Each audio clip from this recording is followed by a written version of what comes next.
As mudanças climáticas assustam e confundem a população. A mesma cidade enfrenta extremos como a seca por um período prolongado e logo depois os temporais que provocam alagamentos, quedas de árvores, mortes. Nos dois casos, municípios decretam situação de emergência, medidas que, como o nome já diz, são temporárias. A crise global exige o planejamento de ações a médio e a longo prazos, diante do alerta de especialistas de que o quadro tende a se agravar. No programa de hoje, nós vamos falar sobre esses contrastes e surpresas do clima e conversar sobre a situação aqui em Minas, com recordes de temperatura. Vamos ainda ouvir pesquisadores sobre o que já está em andamento e o que precisa ser feito como prevenção. Eu sou Cláudia Gabriel e este é o Assembleia em Destaque, programa que mostra o impacto na sua vida dos assuntos discutidos aqui no Parlamento Mineiro.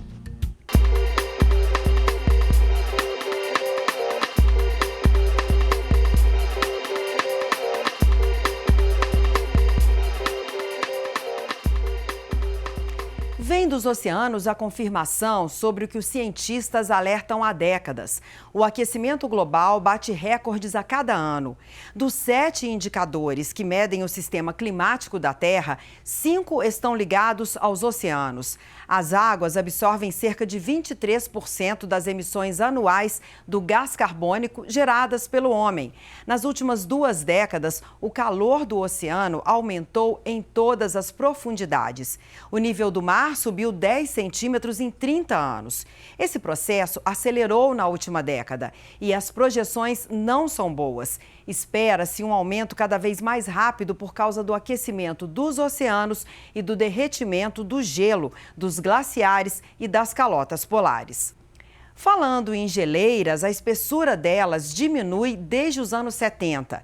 É importante lembrar que armazenam 70% da água doce existente no planeta. Na Antártida, a área de gelo marinho já está menor que a média. Menos gelo, menos luz do sol refletida, mais calor fica retido e assim o gelo derrete mais rapidamente. O outro indicador é a acidificação do oceano.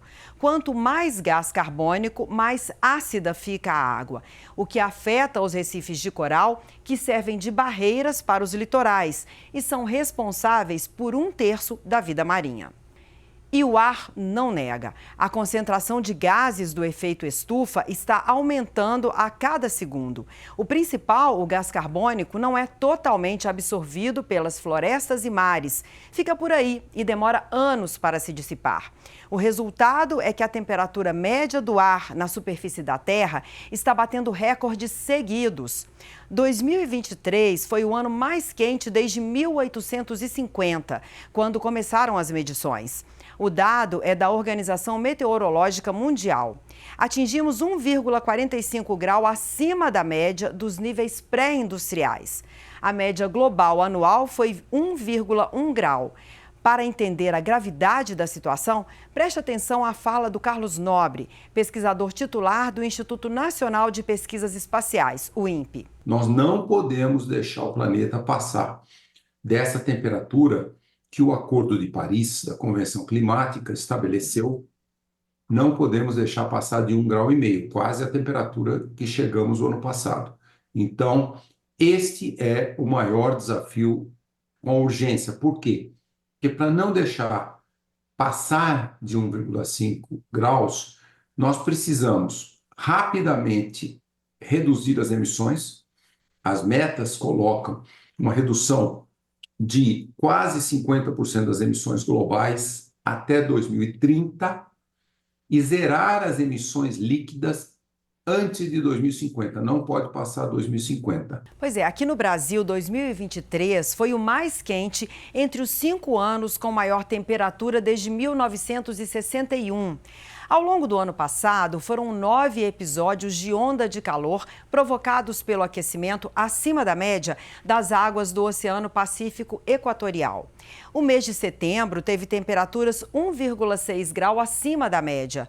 Os locais onde fez mais calor foram no sul do Pará, Mato Grosso, sul de Mato Grosso do Sul, Paraná, Rio Grande do Sul, áreas de Minas Gerais, Goiás, Bahia, Pernambuco e Ceará. E 2024 não vai ser diferente. O mês de fevereiro já é o mais quente desde o início dos registros globais, de acordo com o Copérnicos, Serviço Climático Europeu. Nós conversamos com a especialista em políticas climáticas do Observatório do Clima, Stella Hershman, para fazer este programa. O Observatório do Clima é uma coalizão de organizações da sociedade civil brasileira para discutir todas essas mudanças. Ela explica como a Terra chegou ao ponto de enfrentar uma crise climática. Existe um fenômeno natural na Terra, que é o efeito estufa, como uma fina camada de um cobertor que retém o calor na Terra, e com isso a gente não tem um clima que varia muito entre dia e noite, né? Como, por exemplo, no deserto, a gente tem isso em menor escala. Então, esse cobertor na Terra, ele é o essencial, o efeito estufa é o que permite a vida na Terra. Mas o homem, nós, né, estamos emitindo gases, principalmente desde a Revolução Industrial, que tem engrossado esse cobertor. Então, gases de efeito estufa, como, por exemplo, aqueles provenientes da queima de combustíveis fósseis, eles são gases que ficam muito tempo na atmosfera e vão engrossando esse cobertor. Existem outros. A gente tem o principal, que é o CO2, né, o gás carbônico, mas existe, por exemplo, desde os gases provenientes de atividades agrícolas, como o metano, então o arroto e o pum da vaca, a gente tem os gases presentes em coisas que a gente tem na nossa casa, como os aparelhos de ar-condicionado, e esses gases todos formam aí o que a gente chama de uma cesta de gases de efeito estufa, que a gente está emitindo em quantidades nunca antes vistas. Então, a concentração deles é a maior em 2 milhões de anos, e com isso, hoje a Terra já está, segundo o painel intergovernamental de ciência, né, o IPCC, já está pelo menos 1,2 graus mais quente. No ano passado, fez muito calor em Araçuaí, no Vale do Jequitinhonha. O termômetro chegou a 44,8 graus, a maior temperatura já registrada no país. O tempo esquentou também em Belo Horizonte. Entre as capitais, ela foi a mais quente, de acordo com o Centro Nacional de Monitoramento e Alerta de Desastres Naturais do Governo Federal. A temperatura ficou 4,2 graus acima da média. Das 20 cidades mais quentes no ano passado, 19 estão no norte do estado, no Vale do Jequitinhonha e na Grande BH. A temperatura em Turmalina e em Botumirim foi 5,5 graus acima da média. Nas outras cidades, ficou entre 5,4 e 5,2 graus.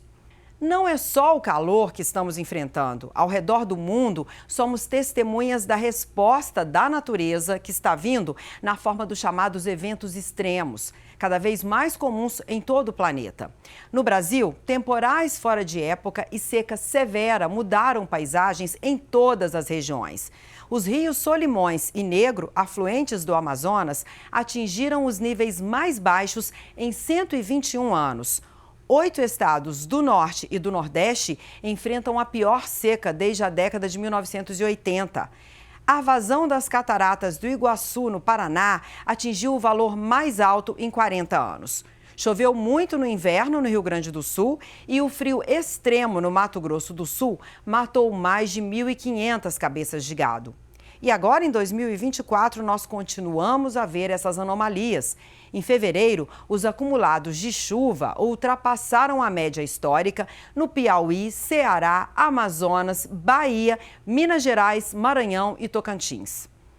Nós perguntamos a Stella Hershman sobre as ações necessárias do poder público para enfrentar esses eventos extremos da crise climática que já entraram na rotina mundial. A gente tem que ter desde o sistema de alertas, a gente tem que ter uma ocupação do território que leve em consideração hoje não só chuvas mais intensas, mas também alagamentos. Então, por exemplo, projetos de construção de habitação popular não podem, de maneira nenhuma, ignorar o fato que hoje a gente tem aí um clima mais extremo.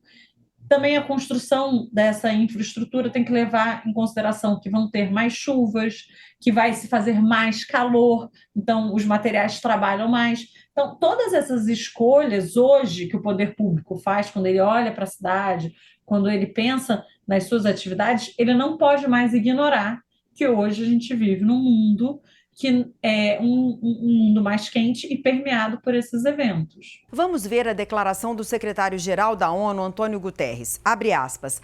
As ações da humanidade estão queimando a Terra. 2023 foi uma antevisão do futuro catastrófico que nos espera, se não agirmos agora. Fecha aspas. E ele sugere medidas inovadoras para diminuir a emissão dos gases de efeito estufa. Algumas iniciativas já estão começando a surgir. O Parlamento Europeu aprovou a Lei de Restauração da Natureza.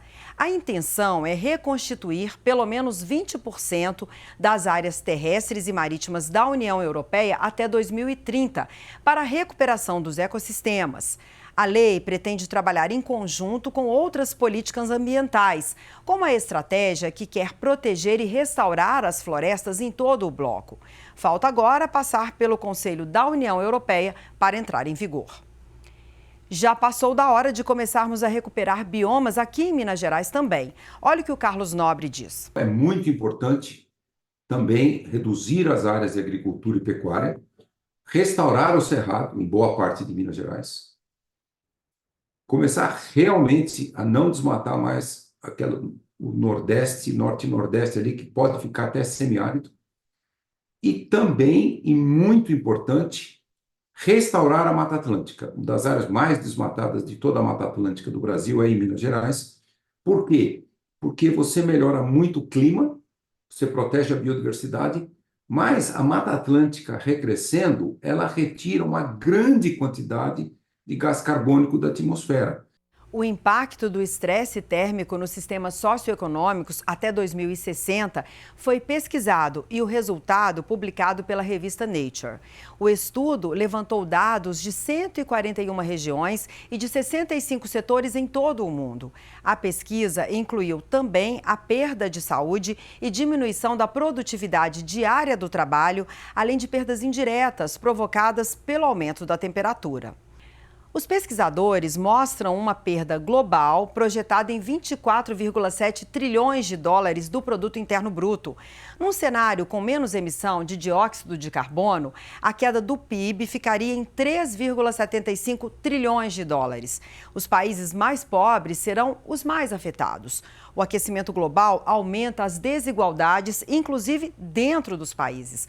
Os primeiros atingidos pelas chuvas torrenciais são as pessoas mais pobres, assim como na seca extrema. A vulnerabilidade do país, da população, é determinante para o tamanho do estrago que aquele evento vai causar. E a gente vive, obviamente, num país que existem grandes desigualdades, que tem uma população muito vulnerável, inclusive essa população vulnerável, ela tem uma raça, é uma população predominantemente negra, é uma população periférica, e que ela acaba estando mais vulnerável a esses impactos e acaba pagando a conta que não foram eles que causaram. Essa não é a população que mais emite gases de efeito estufa, mas é a população que muitas vezes paga, inclusive, com as suas vidas. Então, existe uma questão de justiça climática muito complicada no enfrentamento da crise climática. Uma faixa de território entre a Colômbia e o Panamá é rota de latino-americanos e caribenhos que fogem de desastres naturais, degradação ambiental e dos impactos climáticos. A selva de Darién tem 5.000 quilômetros quadrados e liga a América do Sul à América Central. Os migrantes ambientais enfrentam uma travessia na área de matas tropicais, montanhas íngremes e rios. Antes de 2021, passavam por lá 10.000 pessoas por ano. No fim de 2023, o número chegou a 500.000 migrantes. De acordo com a Organização Meteorológica Mundial, em 2021, foram quase 2 milhões de deslocamentos de latino-americanos e caribenhos provocados por alterações climáticas. Até 2050, estima-se que serão 17 milhões de migrantes climáticos. A maior parte dessa mobilidade ocorre dentro dos países. A principal rota é das zonas rurais para as cidades. Aqui no Brasil, a Prefeitura de Brasileia, no Acre, estuda mudar a cidade de local depois da segunda inundação que cobriu a maior parte da cidade. Em Minas Gerais, o município de Juramento, no norte do estado, vive os dois extremos. No ano passado, teve o reconhecimento da situação de emergência por causa da seca prolongada que atinge a região. E em fevereiro de 2024, a cidade sofreu vários estragos depois de um temporal. A prefeitura decretou novamente situação de emergência. Segundo a Emater, 170 municípios no norte e no noroeste do estado decretaram situação de emergência provocada pela forte seca. Entre julho e dezembro do ano passado, 326 mil agricultores tiveram prejuízos. Choveu na região 4 vezes menos que a média histórica. Mais de 90% das plantações deixaram de ser irrigadas e 70% precisaram ser replantadas. Parte do território de clima semiárido do país, que inclui regiões de Minas Gerais, já passa pelo processo de desertificação. Vamos ouvir o Tiago Rocha, que é coordenador ambiental no Brasil da Organização das Nações Unidas para a Alimentação e Agricultura. A gente tem, na verdade, discutido muito a questão do semiárido brasileiro, né? E verificado que há, e agora relatórios recentes do próprio governo brasileiro, identificado que há áreas já em processos de desertificação muito severos, né? E aí quando a gente pensa em Minas, que tem uma porção significativa do seu território em áreas, no semiárido brasileiro, né? Esses efeitos a gente tem observado que estão ocorrendo de forma mais severa. E aí a convivência nesses territórios sobre esses efeitos é algo que a gente tem trabalhado, né? A gente tem trabalhado com tecnologias de gestão integrada de recursos naturais, planos de manejo florestais para algumas regiões do país, pensando justamente não só no que a gente verifica hoje, mas como que as mudanças climáticas se darão ao longo dos próximos anos. E pensando nessas populações que lá residem e quais seriam as ferramentas possíveis para a gente trabalhar e prepará-las para o que virá. Faltou chuva e sobraram temperaturas altas em regiões produtoras de café no Cerrado Mineiro e na região do Triângulo. Os cafeicultores estimam perdas entre 25% e 30% na safra deste ano. O estado é o maior produtor de café do país. Esses prejuízos acendem ainda mais o alerta para a necessidade de conter a emissão de gases do efeito estufa. O mundo precisa olhar e a gente precisa tirar um vício, né,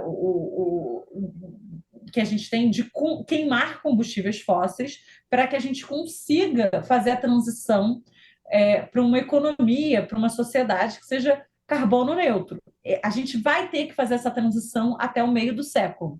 Só que quanto mais a gente demorar para fazer isso, mais impactos vamos sentir. Então, o que os estudiosos, né, os especialistas falam é que a gente, para ficar dentro do limite seguro, a gente precisaria cortar as emissões de gás de efeito estufa em 43% já nessa década.